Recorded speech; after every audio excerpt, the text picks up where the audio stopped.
The all too well knitted scarf, inspired by the lyrics in Taylor Swift's song. Hi, I'm Kristen and welcome back to my channel, Studio Knit. This design is inspired by the scarf in the official Taylor Swift store.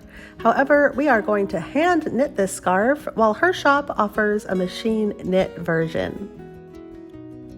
We are also going to knit in acrylic yarn with tassels in an easy knit and purl pattern. I looked at it really closely and I noticed that the alternating rib rows, they are longer than the Irish moss stitch, but shorter than my long raindrop stitch. So as a result, I designed the scarf in a new texture, which we are going to name the Swift Stitch. It's an easy 6-row repeat of alternating knits and purls. The side edges are really nice and smooth with this slip stitch chain. This is how the Taylor Swift version looks to me, and I think it's a perfect choice for this texture. So if you're ready to let that ex keep your old scarf in their drawer and knit up a new one, please like up this video, make sure you're subscribed to Studio Knit, and let's get started. For our knitting supplies, we are using worsted weighted yarn. I am using really inexpensive acrylic yarn, just like the official version. However, please feel free to use any yarn of your choice. I'm using size 7 needles, and you can see they're very long. They are 13 inches long, and that helps keep all the stitches in place. The crochet hook is optional, and that is for the fringe. I'll share that with you a little bit later. And of course, scissors and a tapestry needle. I also wanted to share with you that I found this reading light really helpful knitting this project because the yarn is a darker shade than I usually knit with. And this is a really popular item in my Amazon shop, so I thought I'd give it a try, and it was a lifesaver. I will have a link in the description below if you'd like to check one out for yourself. We begin with a basic long tail cast on. Simply take your needle and cast on a total of 50 stitches, 50 stitches. If you're going to modify the pattern, just go ahead and cast on in multiples of 2. The written pattern is available over on my website. You can get all of the written instructions totally for free. I also have a downloadable, printable PDF over in my Studio Knit shop that is available for purchase. I'll have a link down below to both of those for you. Row 1 begins with S1P, that is slip 1 purlwise.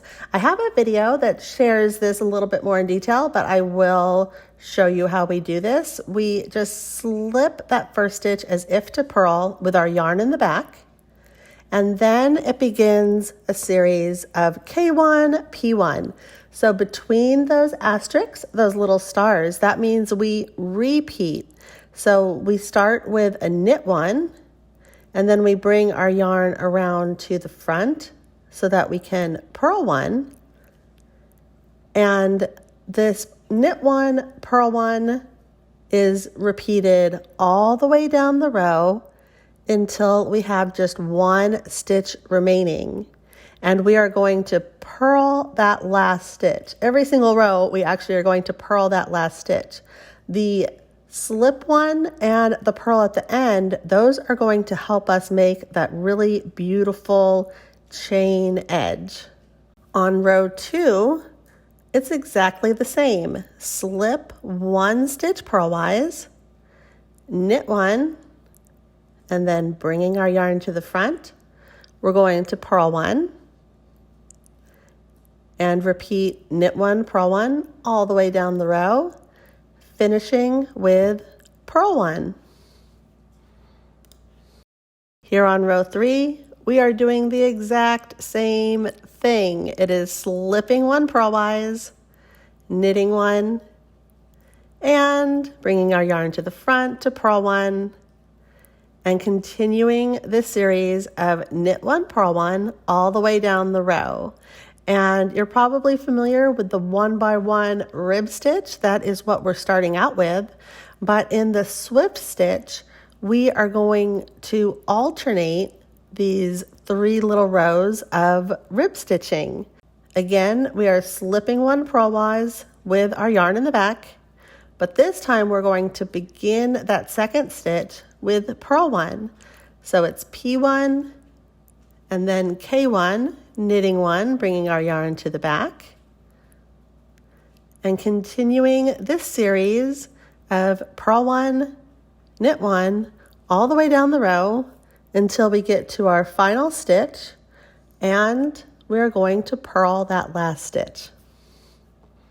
This just gives us that really pretty edge that looks exactly like the official version that I found in Taylor's store, and I think it's really perfect for this texture. Rows 5 and 6 are the same as row 4. You're just slipping one and doing the 1x1 rib stitch, but beginning with purling all the way down the row. And here's how our 6-row repeat of the swift stitch is looking. And you just keep on knitting until the length you desire. Now, Taylor's scarf is 72 inches. Let me tell you, it does take some time to knit this up. It took me about 30 hours. So if you'd like to modify it, you can always make this more narrow, you can make it shorter, or you can even go with thicker yarn and bigger needles. It's totally up to you. Once you're ready to bind off, just go ahead and do that regular bind off where you have 2 knit stitches and you pass the first stitch over the second. Continue all the way down, and we're just going to cut our yarn, as always, get our tapestry needle and weave in our ends. Now we're going to finish with fringe tassels. These are always so fun. So we're cutting our yarn into 7-inch strips. And you have a choice of either using a crochet hook if you happen to have one. If not, I'll also show you a technique that you can use with your tapestry needle. You just insert your hook and get 3 strands of yarn onto the crochet hook, bringing it just inside right there along the edge, anywhere you'd like it. There's no really particular place that you need to put it. And I like to start in the very middle and take the yarn ends and simply knot them through that loop just one time, and your fringe stays put. It looks so good. So if you do not have a crochet hook, no need to worry. Use that tapestry needle that I know you always have on hand and get those 3 yarn pieces. Just thread them through. Should be big enough. Insert the needle through one area of the edge of your scarf. Take the yarn out of your tapestry needle and do the exact same thing. So you're going to thread those 3 pieces of yarn into your tapestry needle. And then in the exact same location, go ahead and thread these yarn ends right on through. It can either be the exact same hole or maybe just a little bit to the side. It really doesn't matter, because securing the fringe tassels is accomplished by just bringing those yarn ends through the loop and tying it off. An easy way I like to measure those 7-inch yarn fringes is just wrapping it around the length of my iPhone. You might have a book or some other similar object lying around.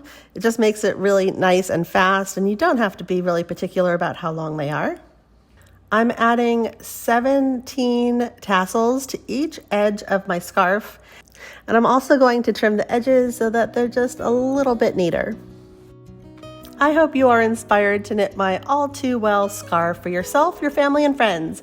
May it remind you of innocence and smell like you. I'll see you here next time. Bye!